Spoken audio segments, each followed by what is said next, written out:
tsiviilagi kohta öeldakse põhimõtteliselt niimoodi, et kui see kahju on tekkinud kuriteoga, et siis eeskätt nagu kannatanu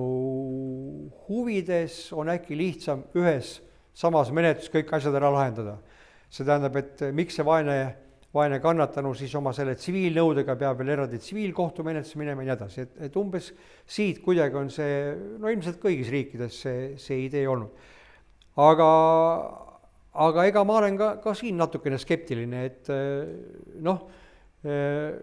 üldiselt on ju teada tsiviilkohtute selline skeptiline suhtumine kriminaalkohtutesse, et väidetavalt see tänane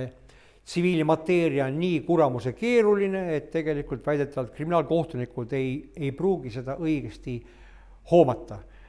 Et jah, kannatanu huvides põhimõtteliselt, et saaks nagu kiiremini toimetada, on see niimoodi otsustatud, aga vabalt võiks ka siin minu hinnangul põhimõtteliselt kaaluda teatud nihkumist, see tähendab, et kui ikkagi on vähegi keerukam see tsiviilmateeria, siis ausalt öeldes mina teeks siis niimoodi, siis ma annaks selle ära kohe tsiviilile, et ma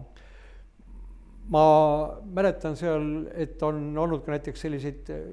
jutuajamisi meie tsiviilkolleegiumi nõunikega ja ma olen küsinud nende käest, et ma ei hakka nimes nimetama, ma olen küsinud, et kui te lugupeetud nõunikud vaatate mõnda kriminaalasja, kus on lahendatud siis tsiviilhagi küsimust.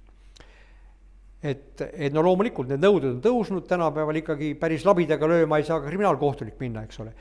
Aga siis tsiviilnõunik on öelnud, et kui see asi oleks tsiviilis olnud, siis tõenäoliselt meie oleks nüanssides veidi teisiti asja lahendanud.